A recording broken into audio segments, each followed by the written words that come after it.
enlighten, empower.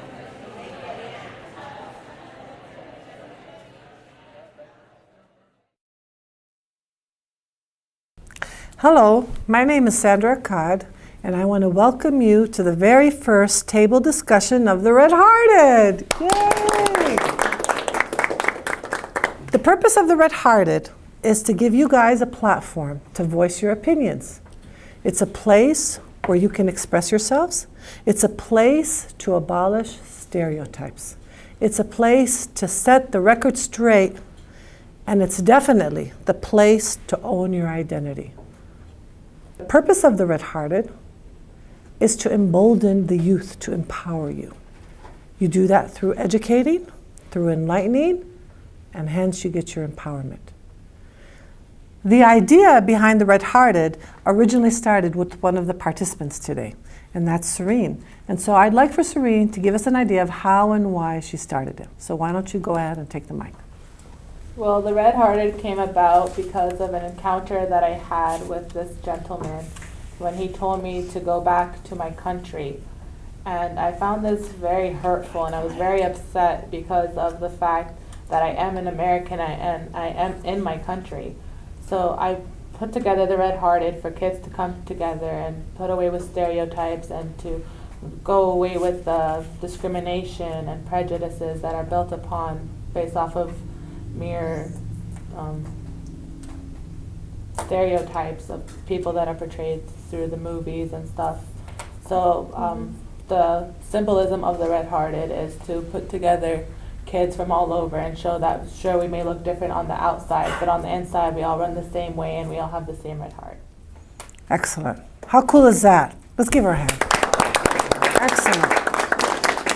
So the symbolism runs real deep. Okay, so today we're going to talk about stereotyping, and that's the subject that we've been discussing after watching the video by who? Jack Shaheen. Dr. Jack Shaheen, and what's the name of it? Real Bad Arab. I think we've seen it and we've learned a lot from it. So we're going to talk about certain things, and we're going to voice our opinions in order to what? Educate? Educate And empower. Excellent. Good job. All right, so the first thing I want to say is everybody here is an American Muslim or an American Arab Muslim, correct? Yes. How about we identify ourselves? How about everybody, we start at the end? I'm Amjad. Good job. I'm Hamza. My name is Juju. My name is Muhammad. I'm Sidine. I'm Janine. I'm Amira. I'm Saeed. I'm Aya. I'm Dania. I'm Qada. I'm Jawad. I'm Mundir. I'm Bayan. I'm Muhammad. I'm Noor. And I'm Taysir. Nice to meet you guys. A fine looking bunch, smart too. All right, so we're going to start with talking about the documentary. So after you guys watched the documentary, how did it make you feel? How did you leave after you watched it? I felt terrible after watching that documentary because it made me feel like I was made into a villain in modern media and stereotypes. I was really angry after watching the documentary because not only did they vilify an entire people, which is us as Arabs, and every other Arab across the world, but they displayed a very misconstrued image of what is supposed to be an Arab, but doesn't represent me or any of my fellow Arabs here at all. So I was really angry watching that. Wow, that makes sense. How about us? Who else? It was a definite eye-opener. I mean, I was disappointed in the way Hollywood portrayed and vilified all Arabs.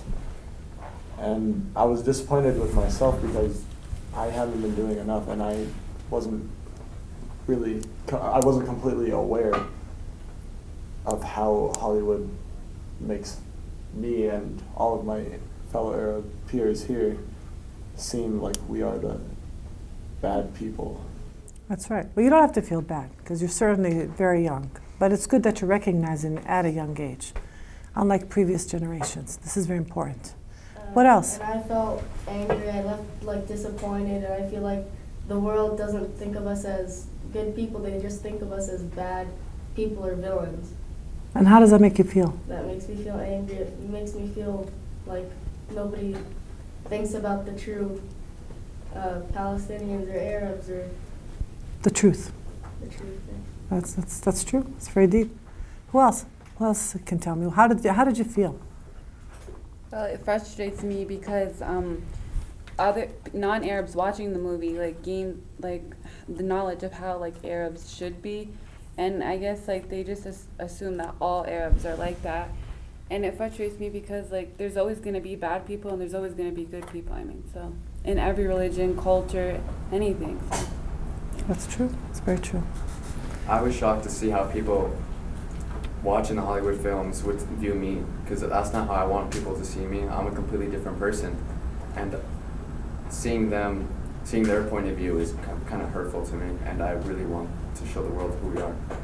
Good for you. Good for you. Who else? Mundir, how'd you feel?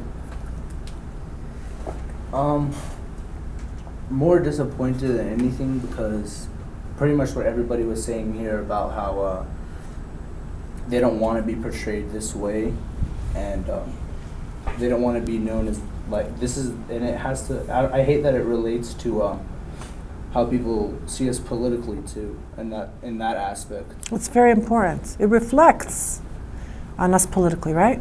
Yes. Yeah, Bayan. While watching this movie and after I left, more than anything, I felt like we had to make a change. So there's such a negative light portrayed upon Arab Americans, and I feel like our generation is definitely the generation that is gonna come out with a mass consciousness, and we're more progressive towards breaking these stereotypes. Good for you. That's the point. That's why we're starting this. That's why we're getting you guys to start thinking about how you all need to become proactive in your own destiny, unlike previous generations, right? So we're going to do it, and I believe in each and every one of you. I know you can. Yes, I feel Joanne. like, as to what you were saying about the previous generations and how we don't want to be like that, I feel like a way we should, not be like the previous generations is not try to overdo each other, rather work together. Very good. Excellent point. Very good.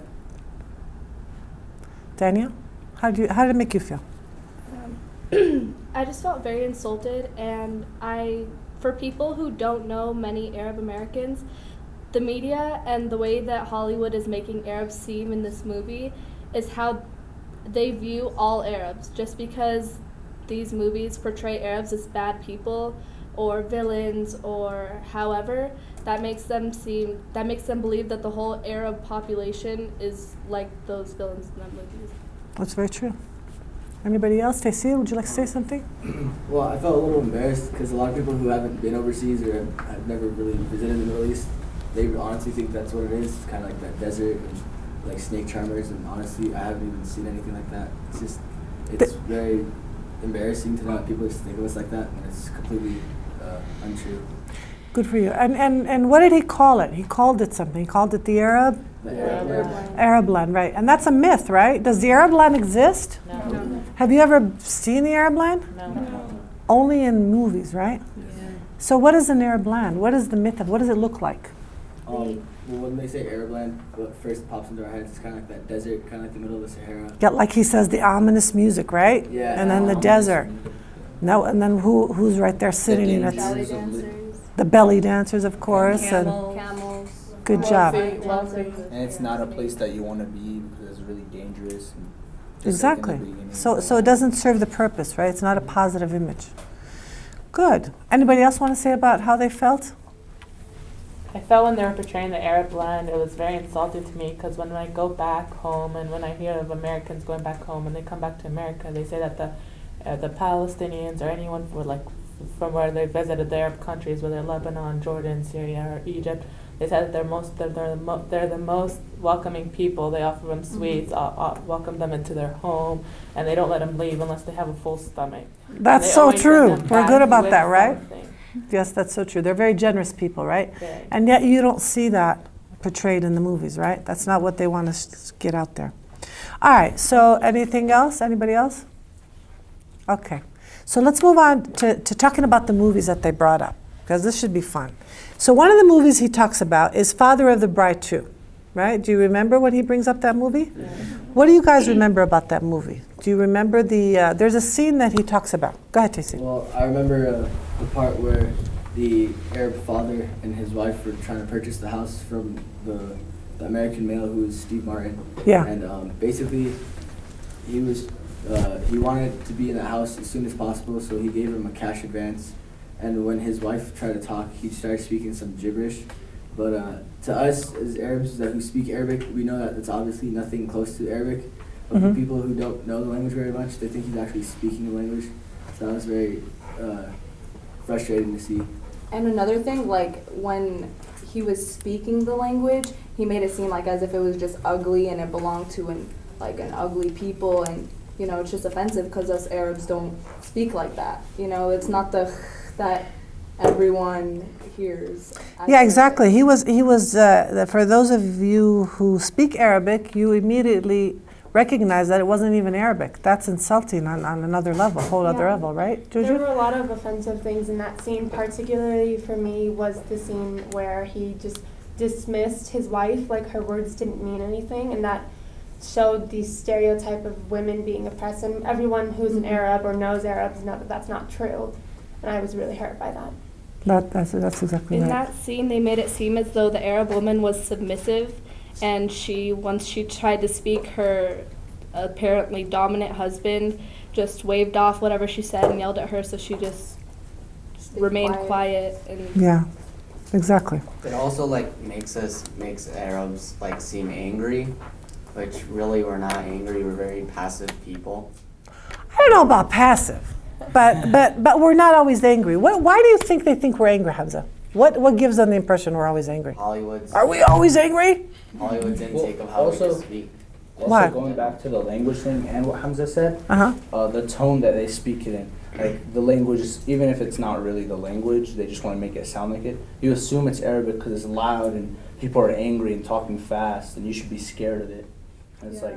What do the we tone that use? they What do wanna we use give. when we talk? Go ahead, But Sami. like Hamza said, People usually assume that we're angry because we're always throwing our hands up in the air and our voices tend to go up and down. So they really just assume that we're yelling at each other when in fact we're just having a normal conversation, but we just tend to show more emotion. So we're sort of passionate. Yeah. Yeah. Maybe we need to start thinking about our gestures, though, right? Yeah, not flaunting them everywhere. maybe we need to be building. That's good. So it was a very offensive scene. I mean, on many levels. First of all, the way he was dressed, the way he spoke. How did he refer to Wednesday? Wednesday.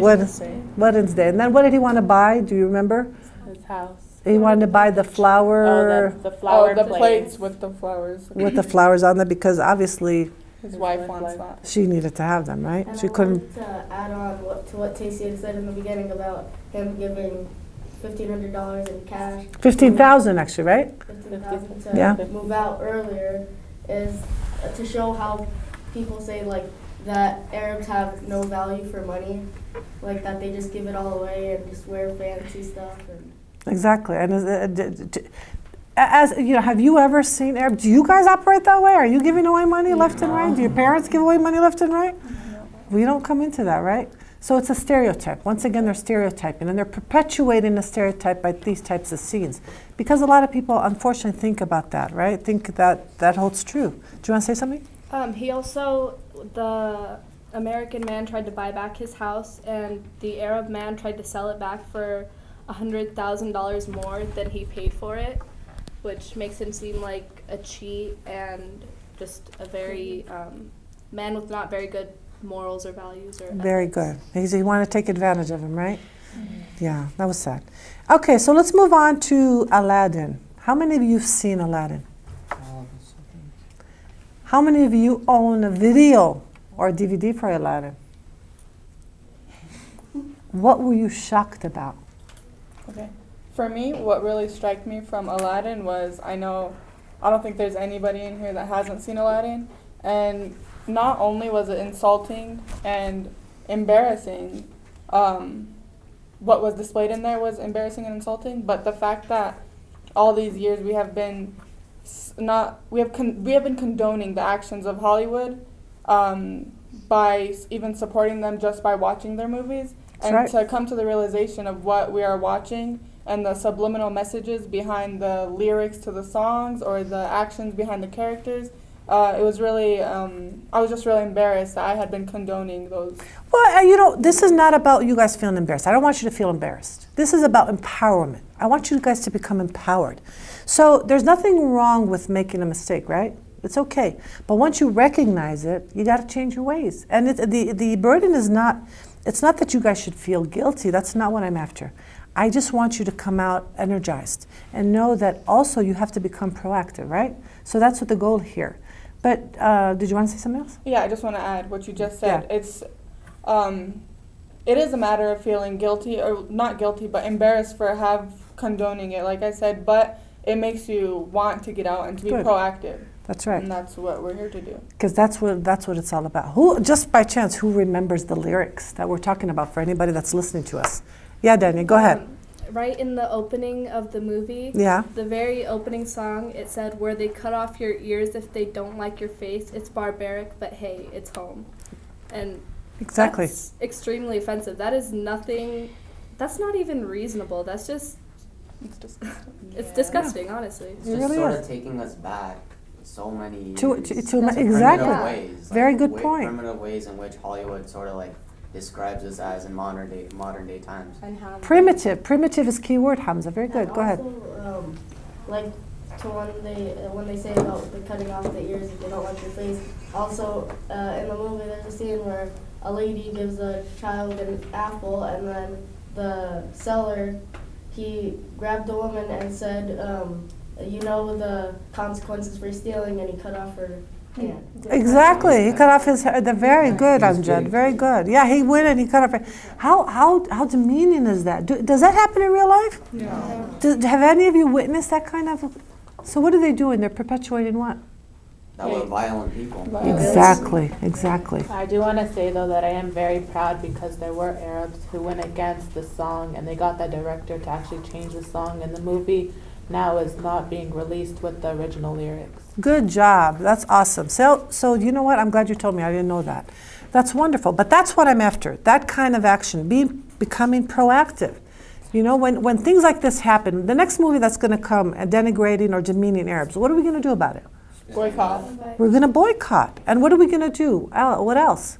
We're going to let the word out there, right? We're going to use social media and we're going to get the word out. So the next time producers or directors or writers start writing and creating these movies, they're going to think twice about ridiculing Arabs, right? That's what this is all about. That's why we're here. But if we don't do it, is anybody going to do it? No. And that's been the fallacy. We've been relying on other people to do our own work. And it's incumbent on us to take our responsibility seriously. Is that true? Right? So that's very true. Very sad. Go ahead, Joan. I think, going back to the subject where this generation can actually do stuff, Mhm. I think social media is a great advantage to today's society. Honestly, you hear a lot of bad things about social media, and this, I think, would be a pro as to what social media can do and the amount of power it has in today's society. Exactly. And you're the generation to do it because with all these technological advances, you guys are born knowing computers. I mean, I'm learning from you guys every day, right? Ghada has something to say. Go ahead. I mean, now that we're bringing social media up, Mm-hmm. yesterday I Yeah. came across this tweet that said, "Muslims are not my cup of tea, and as a matter of fact, I wish they would die in a volcano," or something like that. Wow. That's Which ugly. makes me feel very insulted. I can see on your face. Because Yeah. they don't know who we actually are. They just think, just from all these movies, that we're just so rude and. It kind of goes back And we to- deserve to be killed, kinda right? goes back to the stereotyping and what people think of us when we're actually not anything near what we're portrayed in the media and, in Exactly. today, what they Exactly. view us It as. hits home, right? Yeah. So you want to turn around and do what with social media, Muhammad? Use it. Use it as Well, we want to use it as a weapon. We want to get the word out about movies that show an Arab that's greedy for money or show where we're from, our The truth, origins, right? Yeah. the truth. So basically, just using social media to our advantage. And Exactly. letting the truth That's out. key, to our advantage, because the tool is out there. It's a very important tool that can be utilized in a very productive and positive way, right? And you guys are the generation to do it. You guys, if you know anything, you know computers and you know language, right? So when you see a tweet like that, you tweet back, or you actually deal with the person who's tweeting that, right? I mean, there's many ways to combat it, but you definitely want to send positive images and the truth. You got to let your voice be known, or else no one will hear it, right? If you don't let it out. Taysir, you want to say anything about that? I have to agree that we can use social media definitely for as a positive influence. You can definitely use it to spread the word, so help people, educate people, and hopefully they'll learn more and more about our culture. That's right. That's absolutely right. And then Back to the Future. How many saw Back to the Future? We all saw Back to the Future, right? It was a good movie, Michael J. Fox, right? Cool movie. Until you stop to think of the scene he showed you. What did he show? Who remembers the scene? Well, in the movie, it was kind of random. It was where the professor was just in an empty parking lot, and it showed a van with someone on top of the machine. And when it stopped, you kind of showed the person more clearly, and you realized it was an Arab male. But to be honest, it was kind of completely unneeded for him to be Arab. It was really. Yeah. Why did they pick Arab? Yeah. He had nothing to do with the movie, right? It was a Libyan, I think, is what it was. You're absolutely right. Yeah. Why did he pick on a Libyan? They tend to do that, right, Hamza? Yeah, I just sort of think Hollywood uses it as another way to get it in there, squeeze it in there, even if it's not necessary.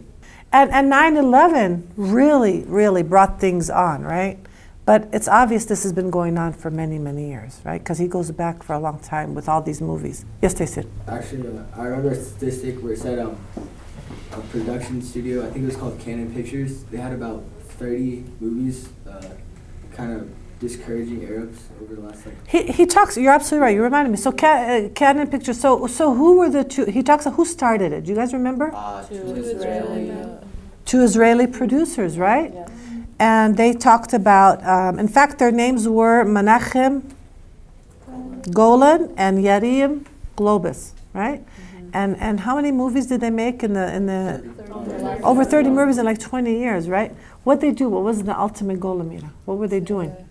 They were making Arabs look bad, and Exactly. that was their goal. I mean, there are many movies that make Arabs look bad, and I feel like their main goal is just to make Arabs look bad. Exactly. It's like they just think of anywhere they can depict and inject it in any movie. It doesn't even have to rhyme or reason, right? It's like all these the scenes that we've described have no meaning to the movies that they injected them in. If you So can squeeze it in there, they might as well. In order, if you can get that extra bonus just to make an Arab look bad, they'll do it. And how many Arabs do you think have actually seen Gladiator or all these other movies? Tons, right? And did they ever sit down to think about, wait a minute, it's not okay. Why are we the butt of everybody's joke, right? Why is it okay to be ridiculed? Right, Sri? Yeah, one of the movies that from the Kanan brothers, Kanan producers, that really disgusted me was one with the Las Vegas showgirls who just went into random places and started randomly shooting Arab men and women and children, out of no reason, and completely made no sense. And the movie was just really sickening to see. Yeah, that scene was horrific, right? I mean, it was humiliating. It was absolutely humiliating. I think in general, just Hollywood just makes these movies to play on with these stereotypes and dehumanize Arab Americans, Arabs in general, Muslim Americans, just dehumanizing us. Yeah. That's exactly right. Yeah. I think I agree with Saeed's statement that he made a little bit ago, but that maybe this all started happening much more after 9/11. Right. But I think it began way before that, and I think it's so easy to place Arabs in the positions of the villains and the bad guys because throughout the history of movies that have been produced in Hollywood, the subliminal messages that are sent have us preconditioned and Americans preconditioned to believe that is what Arabs are. So it makes it easy to place us in those positions, and I think that's why it's important for us to be proactive about this. It's been and going to on. change the image that we have been given. Good job. Yes. It's been going on for such a long time. Yeah, as Janine said, it's like preconditioned. Like people like already have like when you think of Arab, yeah, it pops into your head either like somebody with like a bomb strapped to their chest, or where they live, the desert like landscape. Or this fat man with a big belly, right? With Yeah, this like a this greedy- voracious appetite for food and Western women, right? It's degrading. It's very degrading. And then like I also think like Hollywood is never subject to showing the progression of Arabs. Absolutely, in this they're day and not. age. And like it's just ever since before 9/11, we've always just been vilified in movies. Because in what's Hollywood. their objective? What's their objective, Mundad? Why won't they show the progression, advancement in the Arab world? 9/11 thing. Uh-huh. A good analogy would be when Pearl Harbor happened, the kind of racism that the Japanese had to deal with here. Exactly. And how people spoke about it and it got the word out and it ended real quickly. That's right. I think the fact that this has been going on, like Janine said, pre 9/11, Mhm. the fact that it's been that long, that it's gotten to be normal, and that even though people are speaking out about it, it's like, oh, well, you know, we've been doing this for a long time, like, why stop now? That's exactly right. That's the kind of mentality that. The fact that it doesn't matter, the Ku Klux Klan, they were Christians, and society did not label all Christians as a racist establishment, but some Muslims did some bad things, and they labeled the whole, every Muslim is a terrorist because that's what they believe. They believe that all Muslims are terrorists just because some did the bad thing, and they don't label other people who do bad things. They don't label everyone. They didn't just label all Muslims, because there are different types of the Arabs, and like Christian Arabs, just Persians even too. They just labeled that region of the world and just shut it off. You bring a good point. I mean, I wonder how many Americans actually realize that 20% of the Arab population are Christians, right? Yeah. And 15% are Muslims. exactly, and they just make the assumption that everybody's a Muslim. Not that there's anything wrong with that, right? But you know what? There's Christians among Arabs as well. Dania touched on an important point. I mean, nobody even can remotely condone or even agrees with the Ku Klux Klan. But would it be right to condemn Christianity because they happen to be Christians? Absolutely not. So it's not advocating any kind of stereotyping that we're talking about. It just so happens that the topic or who's the pick of the season? Who's the prey of the season? Who are they picking on? ISIS. They're picking on the Arab and the Muslims, right? So this is we happen to be talking about that for that reason. Another incident that happened that everybody talks about was Oklahoma. What happened in Oklahoma? Timothy McVeigh. So pretty much he decided, crazy for some reason, for an odd reason, to actually send a car bomb, park it in front of the Oklahoma City building. Federal building, yeah. Federal building, and bomb it, which killed actually innocent children. Absolutely, but when it first happened, what happened with all the media? What did they do? See, hold on, excuse me, let Saeed talk. They assumed that it had Middle Eastern descent on it, and like every television news, basically made the conclusion that it was they what? Were all a Muslim? A Muslim terrorist attack. Exactly, and did it turn out to be a Muslim terrorist? No. Who did it turn out to be? An Irish. Unfortunately, an Irish Catholic, But right? they didn't label it, all the Irishes as all the Irish terrorists. people. Would it have been right to do that? No. No, of course not. It wouldn't have been fair or right because of the act of one person, right? And that's the message that we want to stay out there. Of course, there are lunatics that proclaim to be Muslims, but as far as we're concerned, they're not true Muslims, right? And so we shouldn't be held accountable for their acts, correct? I remember in the film it shows like an anchorman. He's like the car had a rather large explosive blast, leaking it to Middle Eastern bombs. Right. It had the signs of the Middle Eastern terrorists. Yes. He said that this This was caused to inflict as many casualties as possible, and he said which relates back to Middle Eastern traits. Exactly. Which is Which insulting. turned out incredibly insulting, right? And it turned out to be not true, right? What was most insulting was all these famous anchormen and newscasters who were on very famous like CNN and ABC, they early on preconceived that it was a Middle Eastern attack. Exactly. And they didn't even get all the facts right until they just went ahead and decided that it was. So if something like that, God forbid, should happen again, what do you do? How do you handle it? What do you do? Make it even more obvious that that pretty much Arabs and or Muslims in general are not this way. And so you act on it, right? You become proactive. You hold these people accountable. You blast CNN with emails and letters, and you blast ABC or NBC or whoever, whichever newscaster is talking. You have to become proactive. We have to let our voice be heard, right? Because it's not okay. And we would do it for anybody that was being vilified, right? Or being accused. It just so happens that we need to speak up for ourselves at this time. That's why we're doing this. Go ahead. I think another thing that's important when it comes to us not only being vilified, right, but when attacks like this happen, it almost appears that nobody even recognizes the fact that not only Muslims but us Arabs are victims majority of the time also, and also because not only are we Muslim, Arab, Middle Eastern, but we are Americans too. So an attack on a white American is an attack on us too. Absolutely, because we are American, right? And this is something that we have to, as a community, as a Muslim American community, it's incumbent upon us to integrate, right? This is one of the flaws that previous generations haven't done. Let's be honest. We haven't taken the time to integrate and to practice our complete rights. And we all cherish being America, right? This is the greatest country in the world. But along with being an American, we have rights. And we have obligations too. So we need to get out there and speak on our own behalf.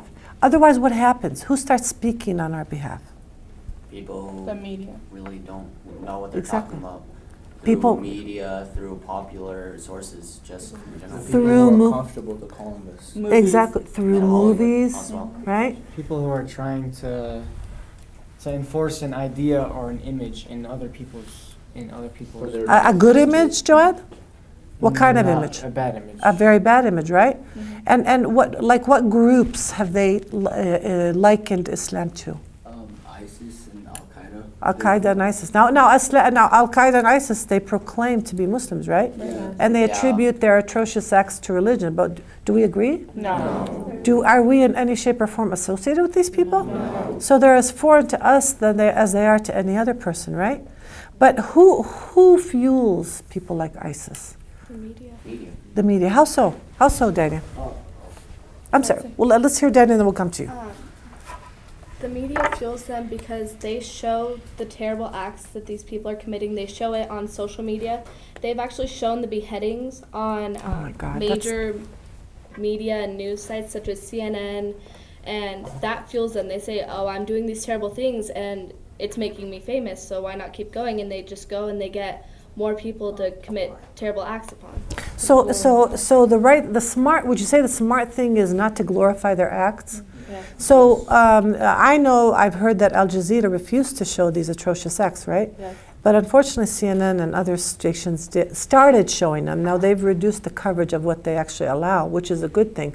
But would you think that it would be safe to say they shouldn't even be acknowledging them in terms of showing any kind of their act? Yeah, it should be uncomfortable to portray us as terrorists.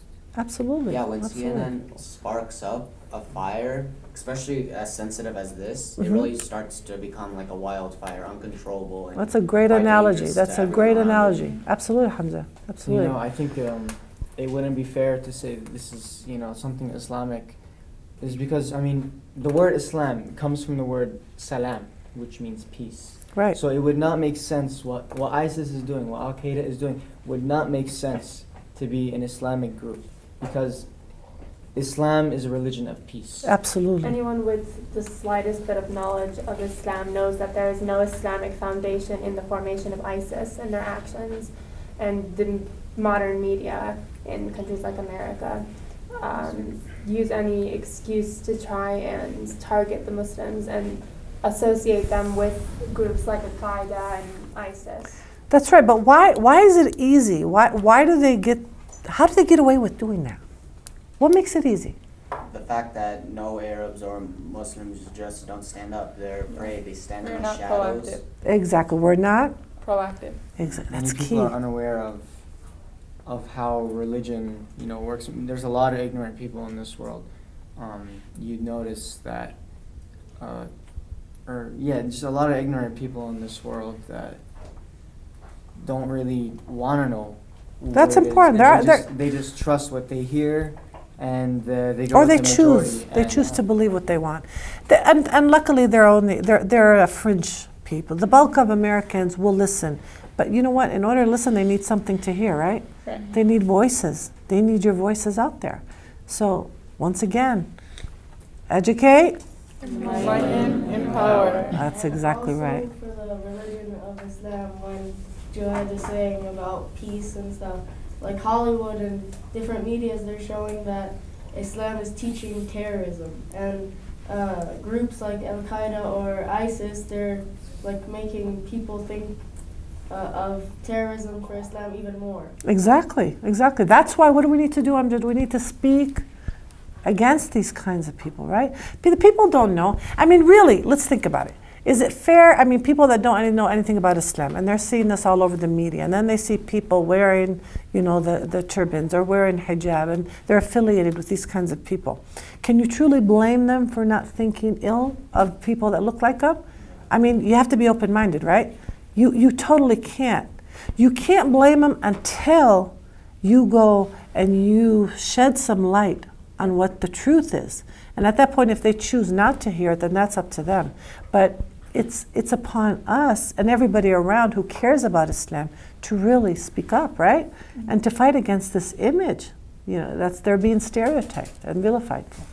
I think along with becoming proactive, if every time newscaster were to broadcast something that equated all Muslims with groups like ISIS or Al-Qaeda, and we sent them emails, or we got at them on Twitter or any way on social media, I think, as ironic as it sounds, newscasters can be ignorant, and every time that we get at them and we enlighten them and let them know that those groups don't represent us, they'll second guess their own broadcasting a news story when they're notified so many times, because they'll question it. That's exactly right. Networking is important. So that's how it starts. That is so true. It takes a little effort, but it goes a long way.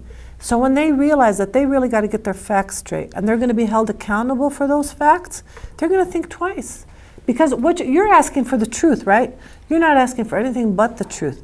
But a lot of people don't reach out for the truth, even if it's staring them in the face. We make it almost too easy for them to go ahead and just say what they want, don't we? Yeah. Right, Joed? Of course. I want to share a story. Go ahead. This actually happened a few days ago. I was at university and I was speaking to a girl who was she was asking me about Islam, and she was telling me about how she's a sign language major. Yeah. And also she studies linguistics. Right. And she's basically telling me how she's learning a lot about different languages, different cultures, and she's really showing me that she's open-minded about other cultures, and she's telling me that she doesn't know much about these cultures. So she's telling me how how women in Islam feel about the hijab, because she says social media, just mass media, always bashes the hijab and how women how Islam treats women in today's society. And to me, that just that honestly gives me more faith in humanity today, because it shows that some people actually want to know Very good. what the truth really is, and that the media does not show what's really behind the scenes. That's right. That's exactly right. So thank God for good people, right? I feel like the best way to combat Boko Haram, ISIS, Al Qaeda, and racism just in general is through media and through getting the word spread out. It's the newest way. It's the Exactly. newest- Taking advantage of, absolutely. But he touched on a very important subject, and let's while he brought it up, let's talk about it. The hijab. Do you want to say something, Sidi?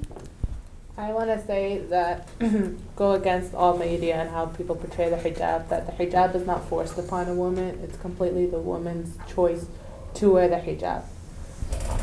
Honestly, I want to get that out there to everyone watching that it was my choice to wear the hijab. My mother actually did not want me to wear it, but I told her, Mom, out of fear for me, because of a lot of girls who wear the hijab do get attacked, they do get beaten up, some actually killed because of it. But I told her, Mom, it's my choice and I'm ready to wear it and I'm going to wear it. So I've actually been wearing the hijab now for a year, and I'm very proud of it because I feel that it makes me stronger as a woman, and it lets men who come and talk to me treat me as a woman and not as like I'm an object to them. And I feel now that when I'm walking around, men don't just come and stare at me like I'm like an object for them. It demands respect, right? Demands respect from everyone too, and it takes a lot of courage to wear it and to go out there and be proud of you wearing it as well. I also want to go off of what Jawad said too about how the media portrays the hijab, and because a lot of girls now wearing the hijab are getting educated, and they're some of the strongest women that I've actually ever met. And one line that stuck with me from Jack Shaheen's movie was when he said that how the Arab women are becoming stronger and getting educated, and how Hollywood seems to always take them 10 steps back in the past, leaves them in the past, bringing them like as if they're not getting educated and that they're dumb and they don't have any rights. So I just want to say that the hijab is something that gives women power, and it's completely, I love wearing it, and I'm going to continue wearing it, and I see every woman who wears it as strong, beautiful women, and they're some of the smartest women that I've ever met. Well, people should think of something like this. If I didn't wear it, how many people would talk to me? A lot, because I'm showing my hair and they wouldn't think I'm Arab right away. If I wear it, I'm still the same person inside of me. Like, there's nothing different about me. If people are looking for me about looks, no. I'm the same person with or without it. That's a great point. She's the same person with or without it. Is there? Let me ask Aya one question. Is there anything, Aya, that you can't do wearing the hijab that you would be able to do without it? No. So does it limit you?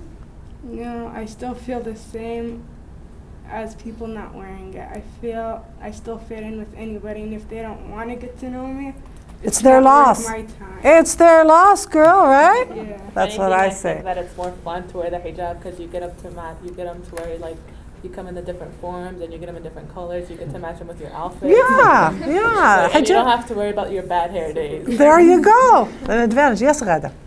Taking off from what they're saying, Sure. me as a Muslim girl that wears hijab, I like play soccer, and as I Very important. play sports, And you're a good soccer player too, aren't you? some Good. people just tend to stare at me and give me bad looks, which makes me feel like, why are you looking at me like I'm the same person as if I didn't wear this? That's why true. Would you, if I wasn't wearing this, like Aya said, you wouldn't treat me the same. You know, that's very true. And how does that make you feel? It makes me feel kind of hurt. Yeah. But then it also makes me feel kind of proud to be wearing the hijab because I like to be confident and to be wearing it. And you are, because it takes confidence to wear. And it's your choice. It's a girl's choice, right? It's a girl's choice to wear it. It is mandated, but it is in the Quran, but it's a girl's choice. And that's the message you want to let people know. Unfortunately, just because some people may be forced in wearing it, it doesn't make it right, and it's not everybody doing that. But once again, it's about you talking to these people that are looking at you. So if somebody's looking at you, go up to them. You know, strike a conversation. Try at least. You'd be surprised. Sometimes people, because it's like something different, you know, they're seeing it as something different. But I bet you that if you wouldn't strike a conversation, they'll see you for who you are, and they'll stop seeing the hijab. But actually today, when I went to my game, I talked to this girl, my teammate. She's my teammate, obviously. Right. She was behind me as Right. we were trying to get to the goal. Yes. And she started asking me like, "Don't you get hot in those pants?" Or like, and she started asking me like, "What do you wear in winter? Like, how do you cover all that up?"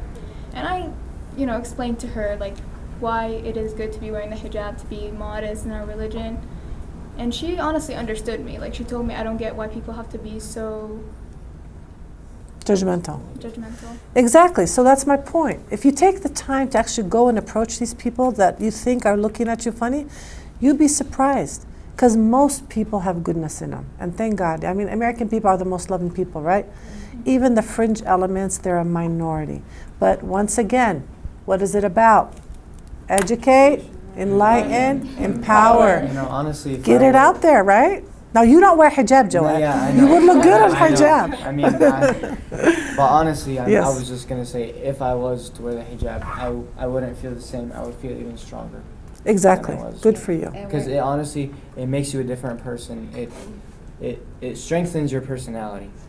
It sure does. Let's talk about strong personalities. Miss Amira here. Okay, Go ahead. so yeah, what Joette said is like definitely true. Like, I do feel more confident with it, and wearing the hijab for like I wore it at such a young age. Like, I didn't understand at such a young age, but now like it made me stronger, and I love wearing it especially because so many like I have people come up to me asking questions, and it makes me proud to like answer and to enlighten them, and like they get a different perspective, they get a new perspective, and I have so many people telling me like, wow, the media like give them knowledge like in such a bad way. Yeah, That's right. so they come to me and say like, thank you for like informing me. So they look at you like a source. Yeah, definitely. So you're being a mouthpiece. Yeah, and it like Rightfully so. Good that for you. sure. And it makes me like more proud to like spread the word, and like what we're doing now for like That's right. it's so important for our generation to That's spread right. the word. Definitely going off of Rada's story and what Amira said, is a lot of people don't know why women wear the hijab. And so it's important to educate them properly instead of them just believing what the media says about it and how the media associates people who wear it. So if someone comes up and they're asking you about it, or they ask why do you wear it, it's important to inform them the proper way so that they're not believing what the media is wrongfully informing them about. That is so important, because that's what I started out this conversation with. You need to own your identity. It has to come from you. If you don't get out there and explain right from wrong, somebody else will. And that's why we're in the predicament we're in, right? So we need to get out there and be our own mouthpieces. Never allow anybody else to speak on your behalf, because that's detrimental. That's why we need to change. Anyway, anybody else have anything on that topic to say?